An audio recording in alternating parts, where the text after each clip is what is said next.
हृदय से बहुत आभारी हूं। एक तरह से एनडीए श्रद्धेय अटल जी की एक और विरासत है जो हमें जोड़े हुए है। एनडीए के निर्माण में आडवाणी जी ने भी बहुत अहम भूमिका निभाई थी और वो आज भी हमारा मार्गदर्शन कर रहे हैं। हमारे प्रकाश सिंह बादल जी हों, बाला साहब ठाकरे जी हों, जॉर्ज फर्नांडिस जी हों, रामविलास पासवान जी हों, अजीत सिंह जी हों, शरद यादव जी हो, सभी ने अपनी अपनी तरह से एनडीए को मजबूती देने का काम किया। आज प्रकाश सिंह बादल जी और बाला साहब ठाकरे जी के सच्चे अनुयायी भी हमारे बीच में हैं।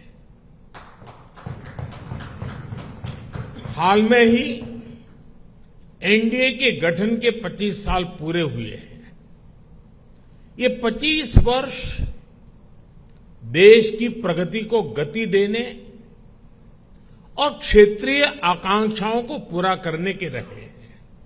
यानी राज्यों के विकास से राष्ट्र का विकास, इस मंत्र को एनडीए ने निरंतर सशक्त किया है। इस यात्रा में जो पुराने साथी रहे हैं, मैं उनका तहे दिल से अभिनंदन करता हूं। भविष्य की यात्रा के लिए जो नए साथी आए हैं, मैं उनका हृदय से स्वागत करता हूं। साथियों, एनडीए के 25 वर्षों की इस यात्रा के साथ एक और सुखद संयोग जुड़ा है। ये वो समय है जब हमारा देश आने वाले 25 वर्षों में एक बड़े लक्ष्य की प्राप्ति के लिए कदम बढ़ा रहा है। ये लक्ष्य विकसित भारत का है, आत्मनिर्भर भारत का है। कोटि कोटि भारतीय आज नए संकल्पों की ऊर्जा से भरे हुए हैं। इस महत्वपूर्ण कालखंड में एनडीए की बहुत बड़ी भूमिका है।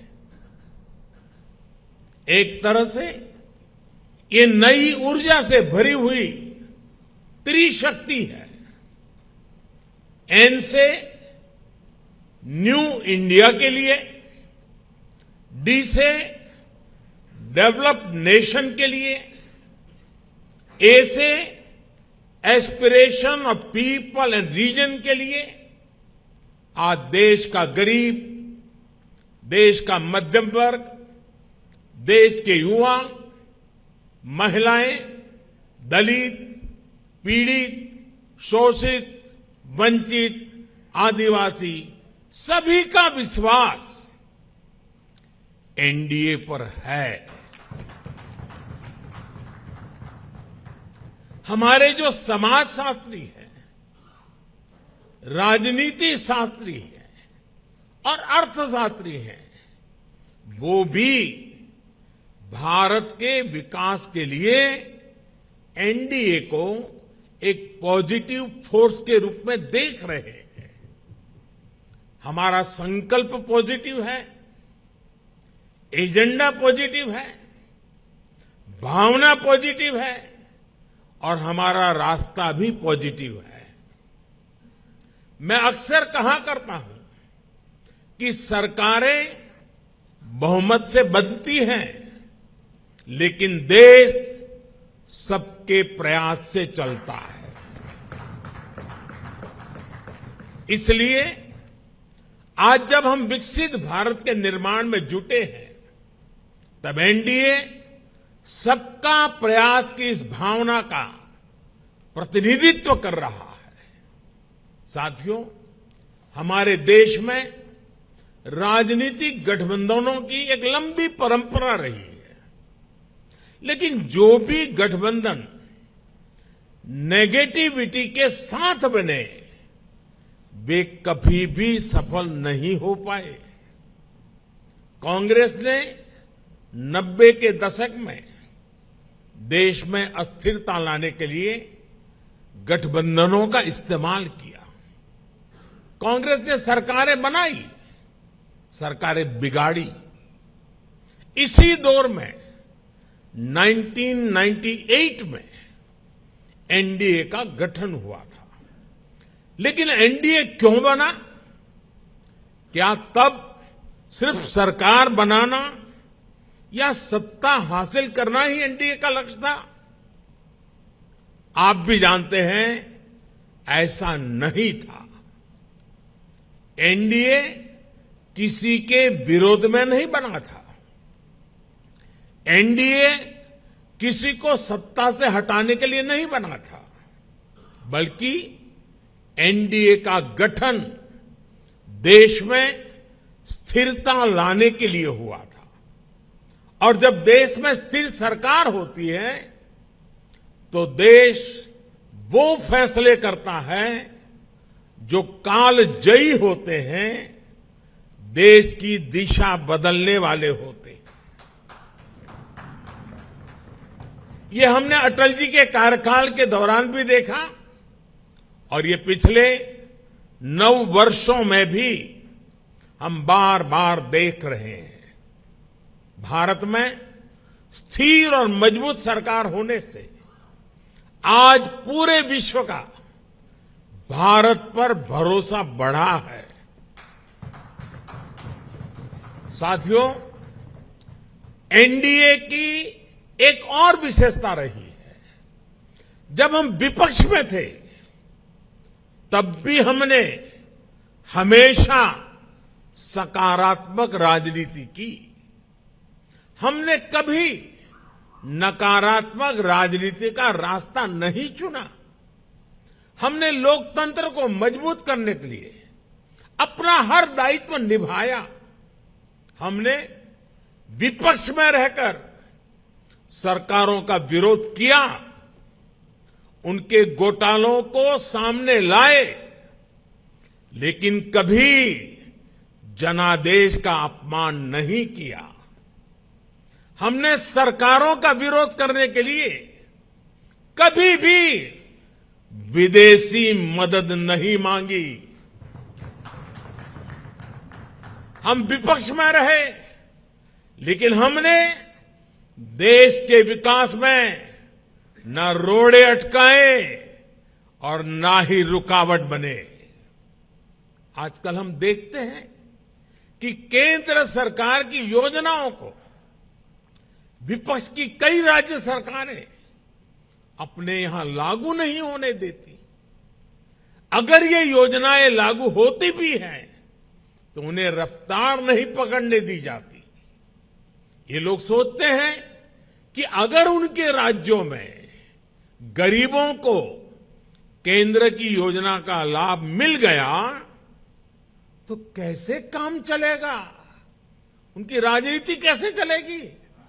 मुझे याद है, गरीबों के घर के लिए, हर घर जल के लिए, आयुष्मान भारत योजना के लिए कितनी ही बार विपक्ष के मुख्यमंत्रियों को मुझे चिट्ठियां लिखनी पड़ती है, लेकिन ये लोग गरीब के कल्याण को भी राजनीतिक नफा नुकसान से ही तोलते रहे हैं।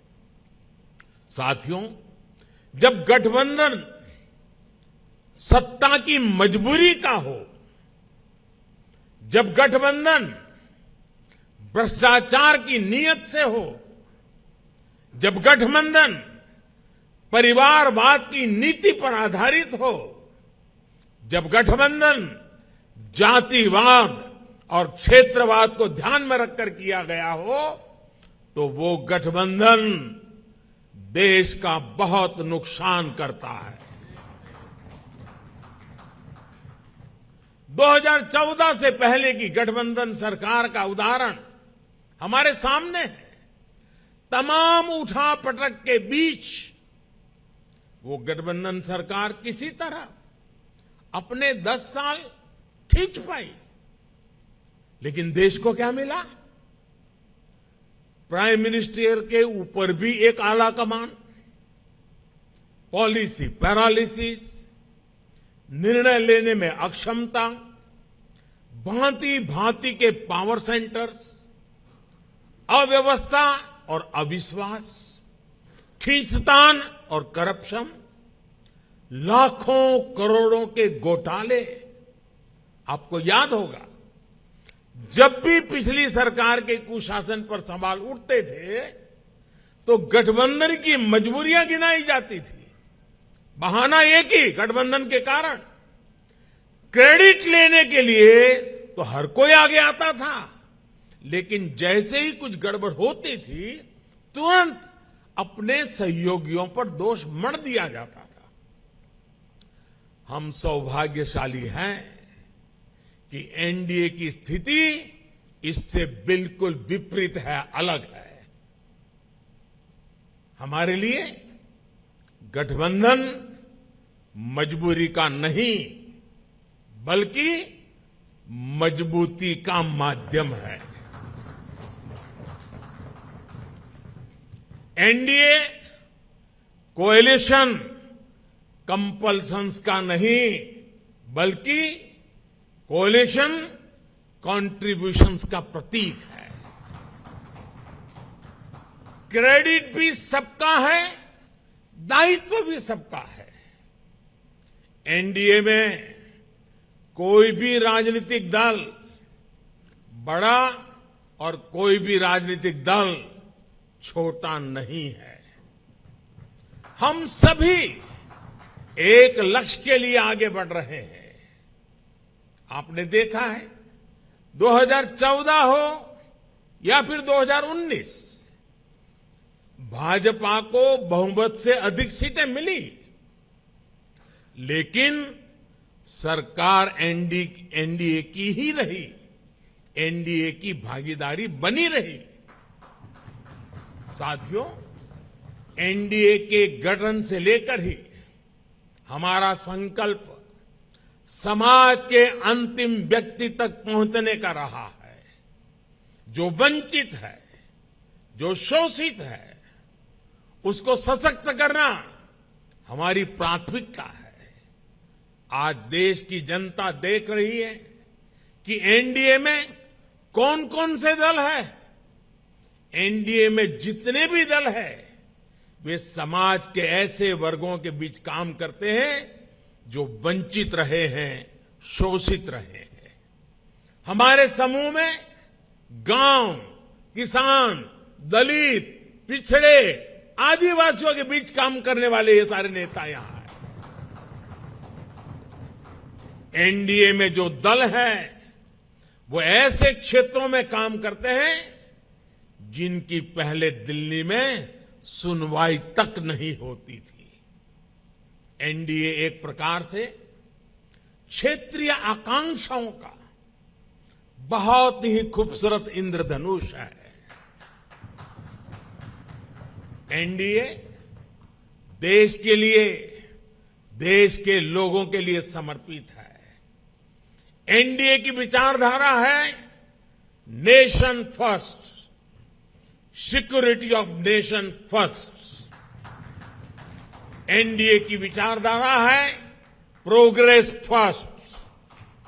एनडीए की विचारधारा है एम्पावरमेंट ऑफ पीपल फर्स्ट। साथियों, आपको याद होगा एनडीए की बैठक में हमने संकल्प लिया था कि हम देश की गरीबी को गरीबों की ताकत से ही गरीबी को परास्त करेंगे। इसलिए इन वर्षों में हमारा सबसे ज्यादा जोर गरीबों को सशक्त करने पर रहा। हमने श्रमयोगी को सम्मान दिया, डिग्निटी ऑफ लेबर पर बल दिया, हमने गरीब को सुरक्षा का एहसास दिया।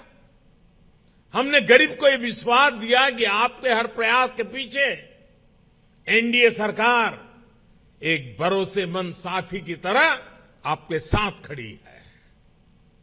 जैसे किसान को अगर सही बीज और खाद पानी मिल जाए तो वो पैदावार का रिकॉर्ड बना देता है, वैसे ही हमने गरीबों को सशक्त करने के लिए उन्हें हर संभव मदद की।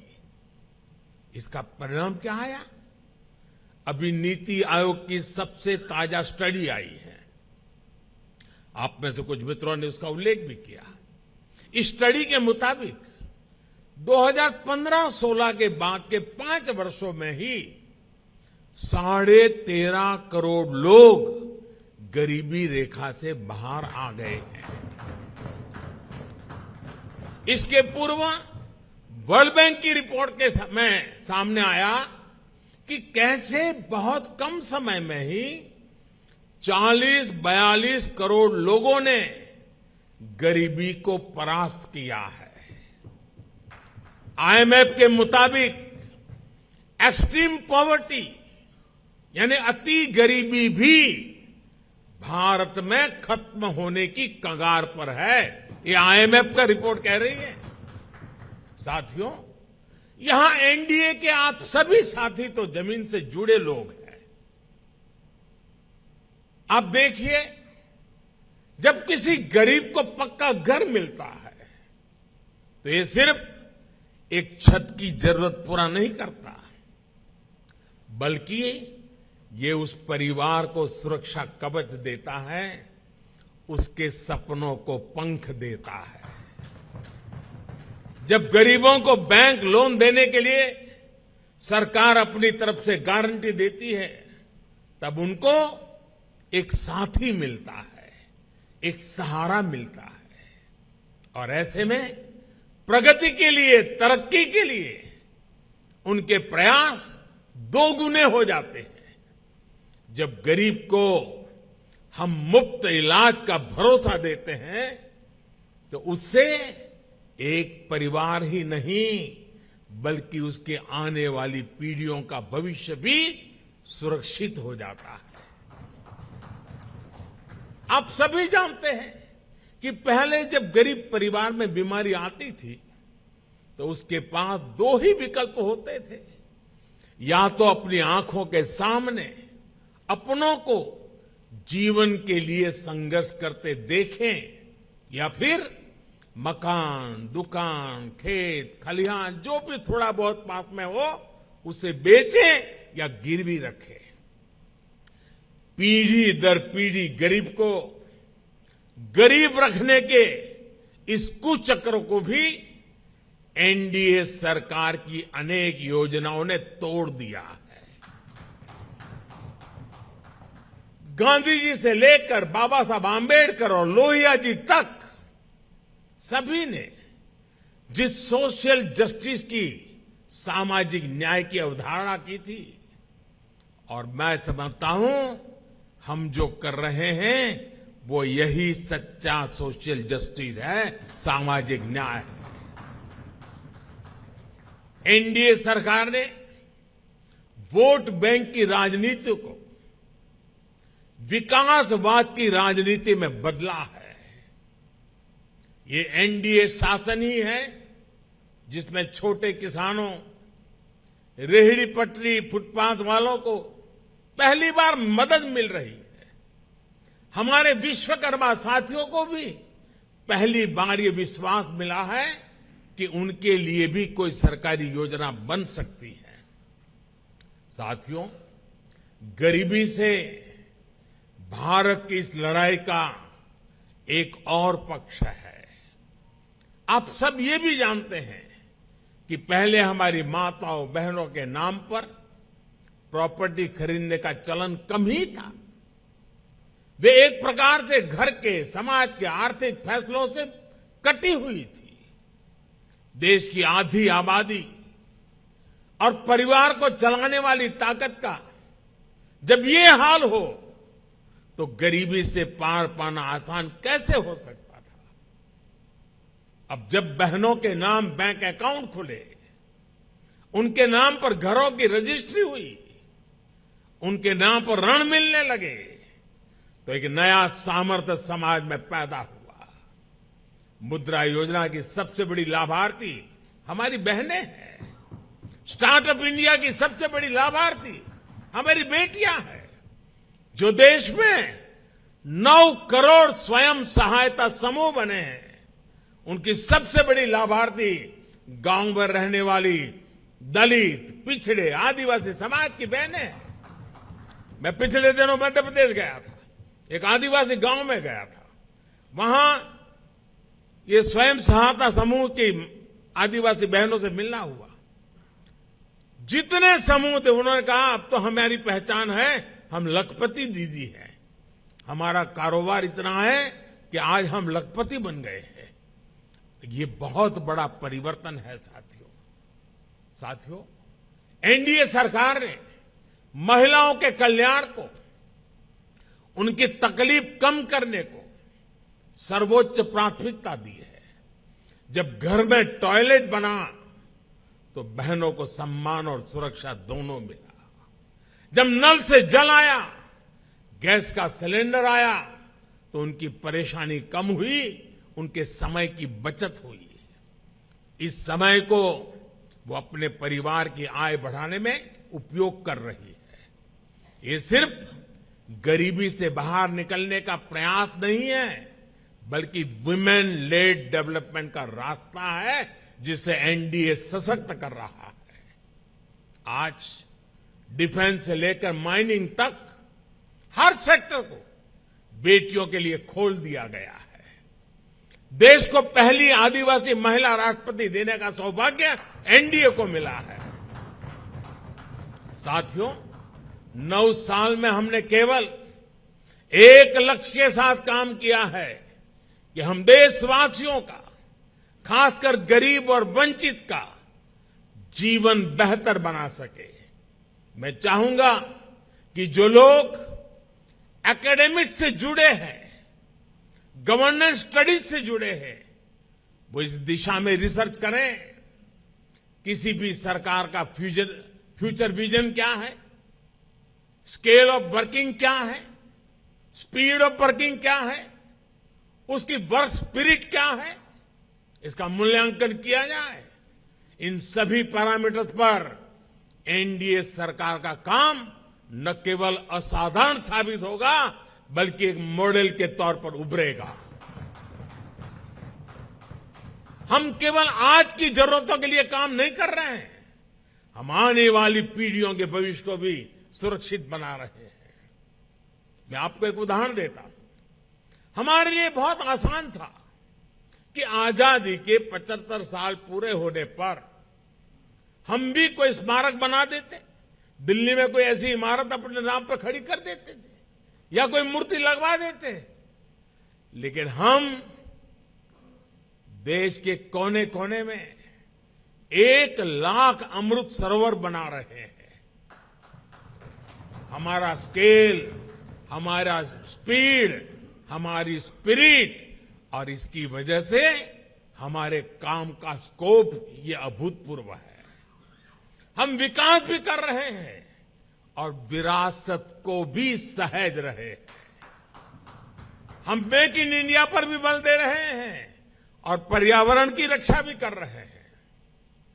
साथियों, हमारी नीयत साफ है, नीति स्पष्ट है और निर्णय ठोस है। एनडीए सरकार ने बीते 9 वर्षों में भ्रष्टाचार के हर रास्ते को बंद करने के लिए हर संभव प्रयास किए हैं। पहले सत्ता के गलियारों में जो बिचौलिए घूमते थे, हमने उनको बाहर कर दिया है। हमने टेक्नोलॉजी की मदद से लीकेज की हर संभावनाओं को दूर किया है। जनधन, आधार, मोबाइल, इसकी त्रिशक्ति से हमने करोड़ों फर्जी लाभार्थियों को गरीबों का हक छीनने से रोका है। अब सोचिए, देश में करीब करीब 10 करोड़ ऐसे फर्जी लाभार्थी थे जिनका जन्म ही नहीं हुआ था और जिन्हें सरकारी मदद जा रही थी। ये पैसे मेरे किसी गरीब भाई बहन के थे, किसी आदिवासी के थे, किसी पिछड़े और दलित साथी के थे। ये एनडीए सरकार है जिसने गरीब से हो रही इस लूट को बंद किया है। इन 9 वर्षों में 30 लाख करोड़ रुपए, यह आंकड़ा छोटा नहीं है, 30 लाख करोड़ रुपए डायरेक्ट बेनिफिट ट्रांसफर डीबीटी के जरिए सीधे लाभार्थियों के बैंक खातों में पहुंचे। ऐसा करके हमने गरीबों का कम से कम 3 लाख करोड़ रुपया गलत हाथों में जाने से बचाया है। साथियों, लोकतंत्र में राजनीति अलग अलग विजन को देश के सामने रखने का एक माध्यम होती है, लेकिन हर विजन का, हर विचारधारा का मकसद एक ही होता है, गुड गवर्नेंस और देशवासियों की सेवा। पॉलिटिक्स में प्रतिस्पर्धा हो सकती है, लेकिन शत्रुता नहीं होती। आखिरकार हम एक ही देश के लोग हैं, एक ही समाज का हिस्सा है। लेकिन दुर्भाग्य से आज विपक्ष ने अपनी एक ही पहचान बना ली है, हमें गाली देना, हमें नीचा दिखाना। बावजूद इसके हम एनडीए के सभी साथियों ने हमेशा देश को दलों के हित से ऊपर रखा है। हमने राजनीतिक सौहार्द और शालीनता को बनाए रखने के लिए प्रयास किए हैं।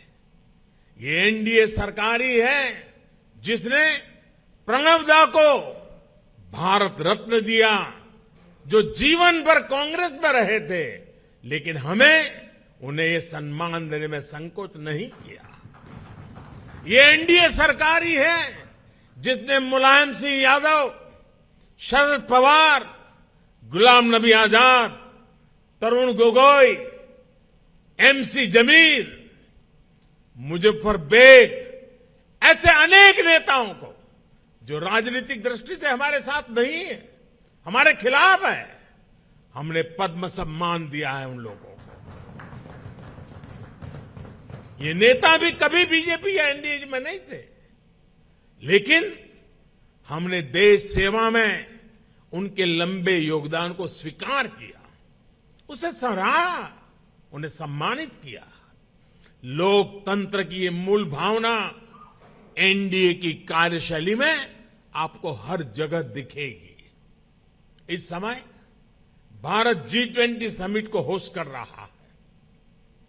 इससे जुड़े आयोजन देश के हर राज्य में, हर हिस्से में हो रहे हैं। हमने इन आयोजनों को वेन्यू तय करते समय कभी ये नहीं सोचा कि किस राज्य में कौन सी पार्टी की सरकार है। कोरोना के समय भी मैंने लगातार सभी राज्यों के मुख्यमंत्रियों के साथ व्यक्तिगत संवाद किया, मीटिंग की। कौन मुख्यमंत्री किस पार्टी का है, ये विचार कभी हमारे बीच नहीं आया। इसी तरह आप उन दिनों को भी याद करिए जब भाषा, लैंग्वेज लोगों को बांटने के एक टूल के तौर पर इस्तेमाल होती थी। लेकिन एनडीए सरकार की सोच देखिए। एनडीए सरकार ने मातृभाषा को बल देना शुरू किया और आज भाषाओं के माध्यम से, मातृभाषा के माध्यम से मेरे युवा डॉक्टर और इंजीनियर बने, इसका अवसर देने का जरिया भाषा बन रही है। हमने हमारी विरासत को, धरोहरों को ग्लोबल बनाने के लिए लगातार प्रयास किए हैं। यहां पर कई हमारे साथियों ने इसका उल्लेख किया। आज योग वैश्विक एकता का एक माध्यम बन गया है। आज मिलेट्स एक ग्लोबल ट्रेंड बन रहा है। श्री अन्न की चर्चा हो रही है और इसका लाभ हमारे हर क्षेत्र के छोटे छोटे किसानों को मिल रहा है। हम देश के लोगों को जोड़ते हैं, वो देश के लोगों को तोड़ते हैं। साथियों, विपक्ष के लोग जिस गलती को बार बार दोहरा रहे हैं वो है देश के सामान्य मानवीय की समझदारी को वे लोग अंडर एस्टिमेट करते हैं। लेकिन देश की जनता सब कुछ खुली आंखों से देख भी रही है और समझ भी रही है।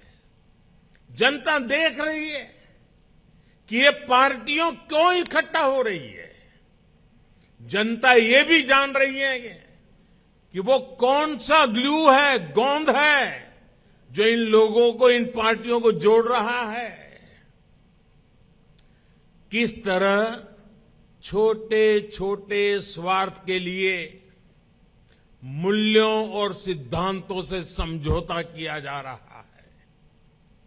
लोग देख रहे हैं कि केरल में लेफ्ट और कांग्रेस एक दूसरे के खून के प्यासे हैं, लेकिन बेंगलुरु में दोनों पार्टियों के नेता हाथ में हाथ डालकर मुस्कुरा रहे हैं। लोग देख रहे हैं कि बंगाल में लेफ्ट और कांग्रेस के नेताओं पर, उनके कार्यकर्ताओं पर टीएमसी हमले कर रही है, लेकिन इनके नेता टीएमसी के खिलाफ कुछ भी बोलने से बच रहे हैं। इसलिए देश के लोग कह रहे हैं कि गलबहियां मिशन नहीं है, मजबूरियां है। इनकी सच्चाई आपको दूसरे राज्यों में भी दिखाई देगी।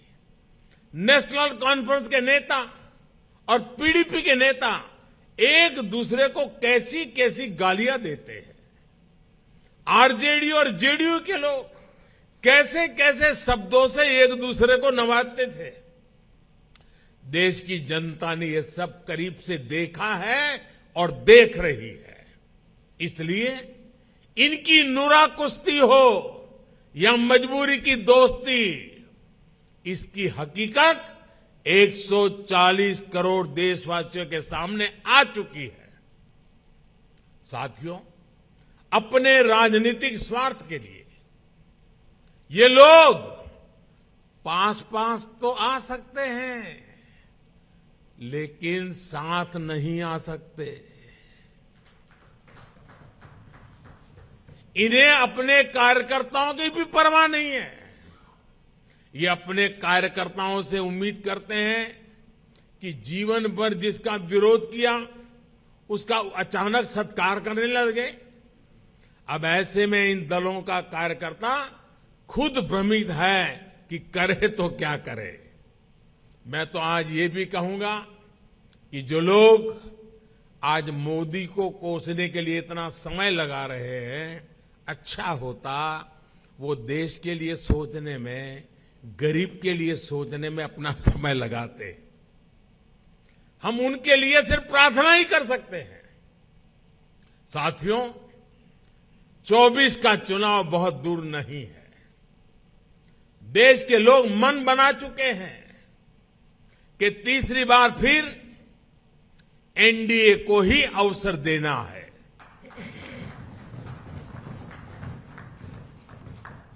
देश का मन आप जानते हैं, लेकिन विदेश का मन भी बहुत कुछ संकेत दे रहा है। आमतौर पर जब भी किसी देश में चुनाव का समय निकट आता है तो उसका बहुत बड़ा असर उसके वैश्विक संबंधों पर भी होता है। हर एक को लगता है कि भाई अब तो चुनाव का वर्ष है, अभी इस सरकार के साथ अभी रहने दो, एक बार चुनाव हो जाए, नई सरकार आएगी तब सोचेंगे। स्वाभाविक है। कोई भी दूसरा देश उस सरकार के साथ जो चुनाव बिल्कुल निकट हो वहां संबंध बनाने से पहले, संवाद करने से पहले 100 बार सोचता है। फॉरेन कंट्रीज हमेशा चुनाव के नतीजों का इंतजार करते हैं। लास्ट ईयर जब होता है तो सोचते हैं कि भाई एक बार चुनाव नतीजा आ जाना तो फिर देखेंगे। जो सरकार जाने वाली होती है उस पर कोई भी देश अपना टाइम और एनर्जी इन्वेस्ट नहीं करना चाहता। लेकिन इस समय भारत का मामला कुछ अलग है।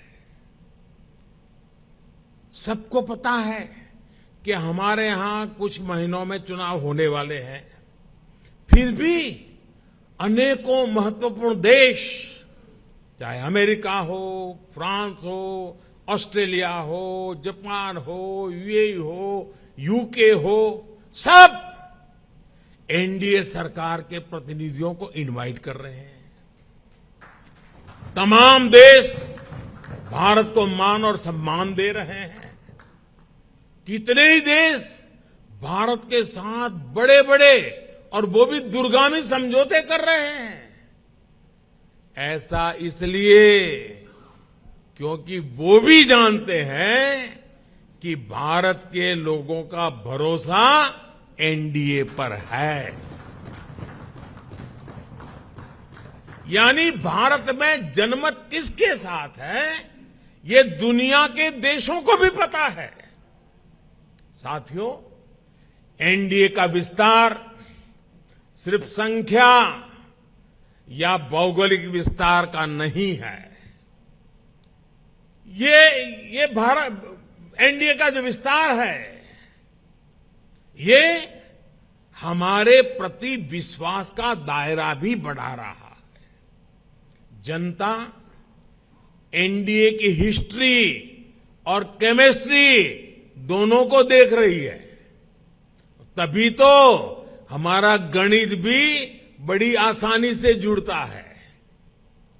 आप देखिए 2014 में एनडीए को देश ने लगभग 38% वोट दिए थे 2014 में, लेकिन 2019 में हमारे देश सेवा भाव को देखते हुए देश ने हमें 45% वोट दिए। और आपको जानकर के खुशी होगी, इनमें 225 से अधिक सीटें ऐसी थी जो हम जीत करके आए, 225 से अधिक सीटें जहां 50% से अधिक वोट शेयर एनडीए को मिला है। एनडीए का हर सहयोगी जो मेहनत कर रहा है, उससे तय है कि 24 में एनडीए का वोट शेयर 50% से भी ऊपर जाएगा।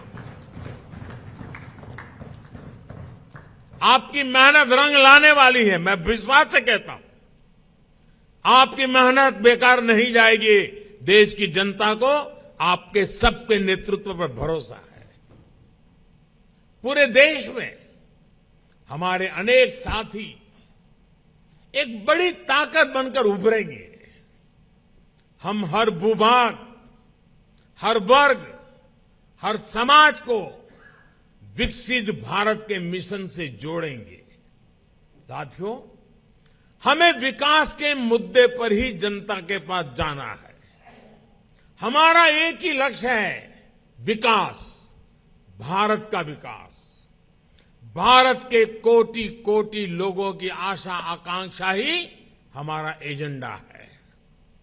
हम पूरी शक्ति लगा देंगे, हम मेहनत करेंगे, ईमानदारी से काम करेंगे, और यही हमारी गारंटी है। और लाल किले से मैंने कहा था, यही समय है, सही समय है। आज देश में एक माहौल बन चुका है। देश का आत्मसम्मान और आत्मविश्वास आज अभूतपूर्व ऊंचाई पर है।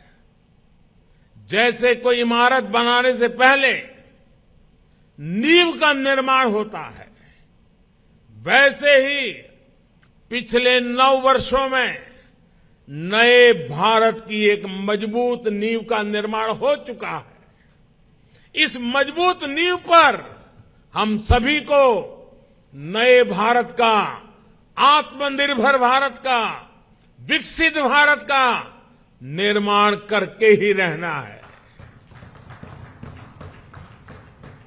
और आपने मुझ पर इतना विश्वास रखा है, इतना प्रेम बरसाया है, इतना स्नेह किया है।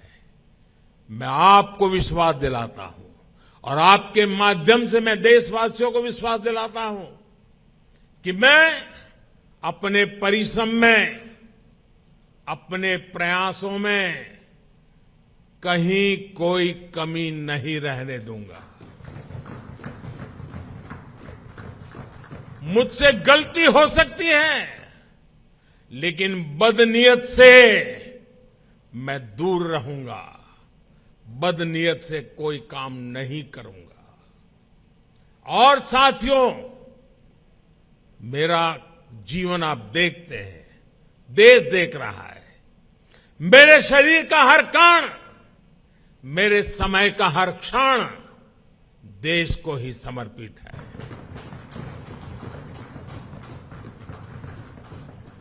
आपका ये विश्वास, आपके ये आशीर्वाद, ये मेरी ऊर्जा है। और साथियों, आप सब कह रहे थे कि 2014 में देश की इकोनॉमी 10वें नंबर पर थी, आज 5वें नंबर पहुंची है।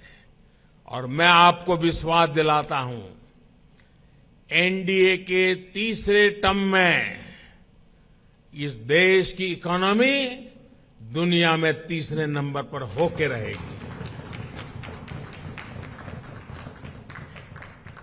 हर सपने संकल्प है और हर संकल्प सिद्धि के लिए हम जी जान से जुटे हुए लोग हैं, समर्पित भाव से जुटे हुए लोग हैं। और आज जिस उमंग और उत्साह से आपको एक एक की बात जो मैंने सुनी, मेरे लिए भी बड़े प्रेरक थी, उत्साहवर्धक थी। आपका विश्वास, विजय का विश्वास, जन सामान्य की सोच को बखूबी व्यक्त करने का आपका तरीका वाकई प्रभावित करने वाला था। मैं मानता हूं कि 25 साल की यात्रा की आज की ये महत्वपूर्ण बैठक,